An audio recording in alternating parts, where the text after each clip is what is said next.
इनका क्या प्रश्न है, उत्तर सुन लीजिए। हम दे देंगे उत्तर। और प्रश्न इनका बढ़िया था, इसलिए हम सोचे ये वेदांती लाइव जो कर रहे हैं तो सब लोग भी सुन लेंगे। तो आप पूछिए खड़ा होकर अपना प्रश्न, व्यास जी।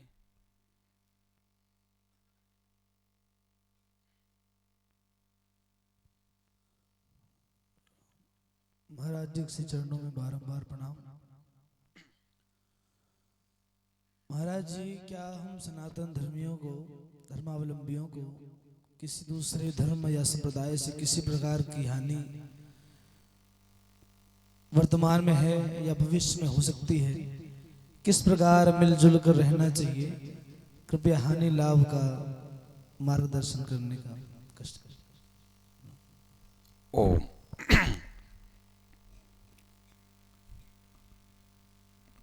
बैठ जाइए। इनका पूछने का मतलब है,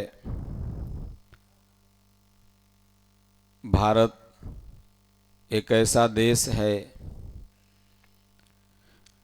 जहाँ पर सभी धर्म के लोग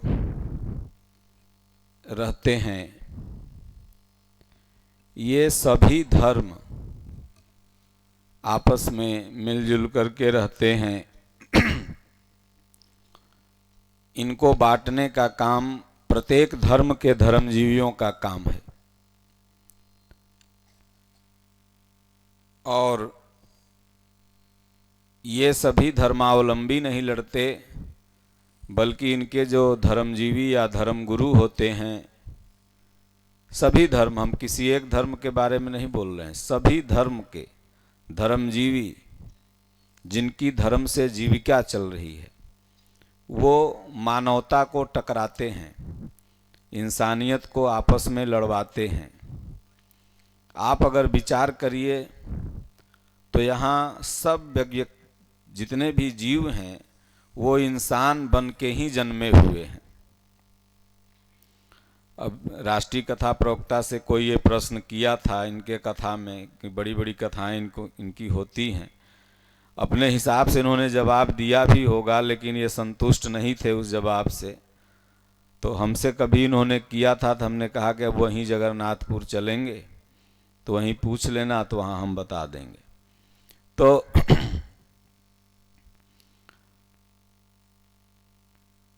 कोई धर्म, कोई संप्रदाय यहाँ पर है ही नहीं। यहाँ पर एक धर्म है बस, मानवता का। भगवान ने मानव को पैदा किया, न भगवान ने हिंदू को पैदा किया, न मुसलमान को, न ईसाई को, न सिख को, न यहूदी को, न पारसी को, न जैन को, न बौद्ध को। भगवान ने किसको पैदा किया? मानव को। जिस नगरी में हम सब लोग बैठे हैं, व्यास जी ध्यान से सुनिएगा, आप लोगों को कथा बोलते हैं तो कहीं कहीं उत्तर देना पड़ता होगा। जिस नगरी में हम लोग बैठे हुए हैं, अवध में, ये अवध के अंतर्गत ही आता है। और अवध का कहीं न कहीं से शुरुआत, जैसा मैं बताया, यहीं से हुआ। वो प्रभु श्री राम का मानस में कितना सुंदर व्याख्यान है। भगवान कहते हैं कि सब मम प्रिय सब मम उपजाए, असब ते अधिक मनुज मोहि भाए। भगवान कह रहे हैं कि सबते अधिक मनुज मोहि भाए। ये नहीं लिखे कि सबसे अधिक हिंदू मोहि भाए तो सबसे अधिक मुसलमान मोहि भाए तो सबसे अधिक ईसाई मोहि भाए, या लिख देते सबसे अधिक पंडित जी मोहि भाए हैं, सबसे अधिक बाबू साहब मोहि भाए। लेकिन भगवान ने क्या लिखा और उपदेश दिया कि सबते अधिक मनुज मोहि भाए। मनुज, इसलिए जो भी संत महात्मा होते हैं वो मनुष्यता पर बल देते हैं। उनके लिए कोई मजहब, कोई संप्रदाय नहीं होता। यहाँ बस एक ही संप्रदाय है, मानवता का। ये जितने अभी संप्रदाय आप लोग सुनते हैं, ये अभी रख दो, गुरु घरानों का एक नाम है। ये सब कहीं न कहीं से सनातन से ही उपजे हुए हैं, सनातन के कहीं न कहीं से अंग हैं। गीता को अरबी भाषा में किसी ने लिख दिया, उसका नाम कुछ और पड़ गया। किसी ने इसको कहा दूसरी भाषा में तो इसका नाम दूसरा पड़ गया, लेकिन कहा सभी ने गीता को ही। भाषाएं बस बदल गई। अब भाषा बदल जाने से क्या भगवान बदल जाएंगे? सोचने वाली बात है। पानी को दक्षिण भारत साउथ इंडिया में तनी बोलते हैं, इंग्लैंड में वाटर बोलते हैं, अंग्रेजी में कहीं भी। यहाँ हम लोग कहीं जल बोलते हैं, कहीं नीर बोलते हैं, कहीं पानी बोलते हैं। तो क्या भाषा बदल जाने से पानी बदल जाता है? तो उसी तरह से क्या भाषा बदल गई तो भगवान बदल गए? मोबाइल कौन बजा रहा? तो इसलिए भाषांतर के चलते हम लोग को लगता है कि ये धर्म अलग, वो धर्म अलग। गोस्वामी जी ने बड़ा सुंदर ढंग से लिखा धर्म के बारे में कि धर्म एक जगमहु नहीं दूजा, मन क्रम बचन विप्रपद पूजा। इस संसार में एक ही धर्म है, दूजा धर्म है ही नहीं। वो धर्म क्या है? तो विप्रपद पूजा। तो पंडित जी, तिवारी जी, दुबे, धतुराज तिवारी, सुकुल के चरण के पूज ल हो गए धर्मात्मा। नहीं, विप्र कौन है? तो भागवत ही कहती है कि जन्मना जायते शूद्रः कर्मणा द्विज उच्यते। जन्म से यहाँ प्रत्येक व्यक्ति शूद्र है, कर्म से ब्राह्मण है, द्विज है। जितने भी ब्राह्मण हुए, द्विज हुए, ब्रह्मनिष्ठ महापुरुष हुए, उनकी जातियां बिल्कुल भिन्न थी, लेकिन वो ब्राह्मण कहलाए। वाल्मीकि जी को ही देख लीजिए, जन्म से क्या थे, लेकिन प्रभु श्री राम जब उनकी कुटिया में पहुंचते हैं तो मुनिते ही राम दंडवत कीन्हा, आशीर्वाद विप्रबर दीन्हा। विप्रबर हो गए, मतलब कि ब्रह्म को जान लिया। जो भी व्यक्ति भजन चिंतन करके ब्रह्म को जान लिया वो विप्र है, और जो अभी नहीं जाना है, जानने के लिए इच्छुक है, वो शूद्र है। और जो धीरे धीरे भजन चिंतन पर चलने लगा वो वैश्य है, और धीरे धीरे विकारों को काटने की क्षमता आ गई, वही क्षत्रिय हो गया।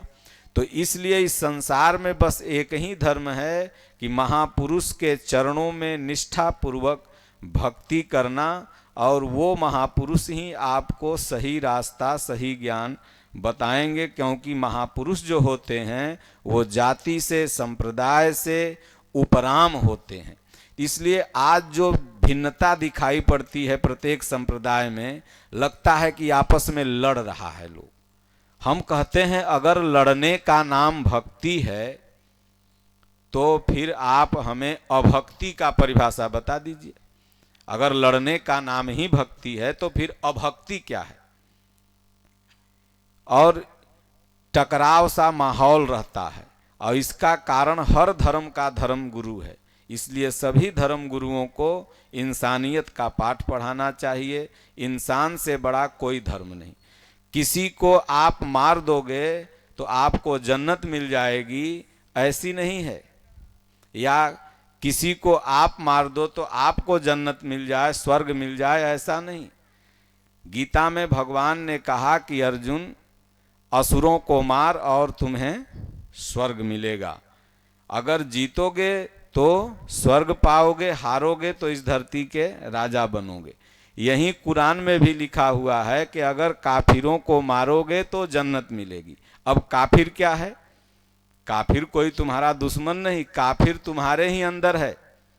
तुम्हारे जो बुराई हैं, दुर्गुण हैं, यही काफिर है।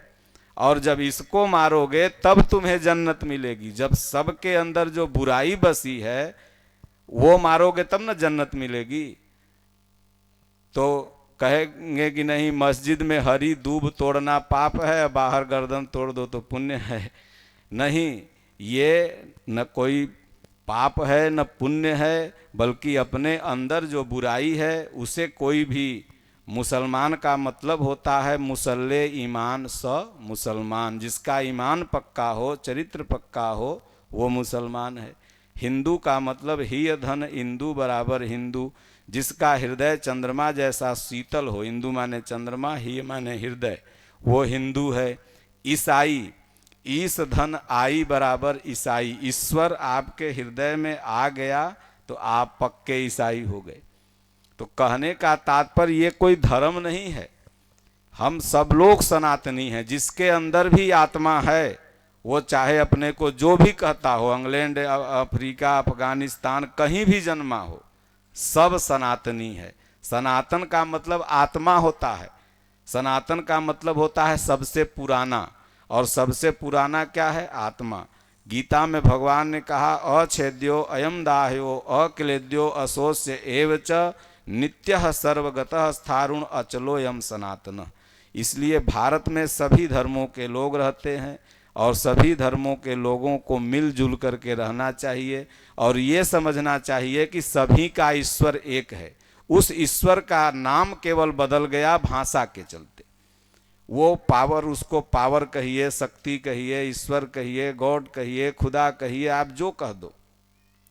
एक व्यक्ति से पूछा गया हिंदू से कि आपका भगवान, तो हिंदुओं ने कहा ईश्वर एक प्रकाश है। सुन रहे हैं ध्यान से। तो मुसलमानों से पूछा गया कि आपका खुदा, तो मुसलमान भाइयों ने कहा कि नूरे खुदा। तो ईसाइयों से पूछा गया आपका, तो ईसाइयों ने कहा गॉड ऑफ लाइट।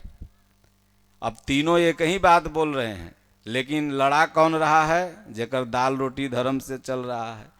इधर ये धर्म गुरु लड़ा दे रहे हैं, उधर उनके धर्म गुरु लड़ा देंगे, उधर उनके धर्म गुरु लड़ा देंगे, और हम लोग आपस में लड़ के इनको दान देते रहेंगे। लड़ेंगे तभी ना दान देते रहेंगे।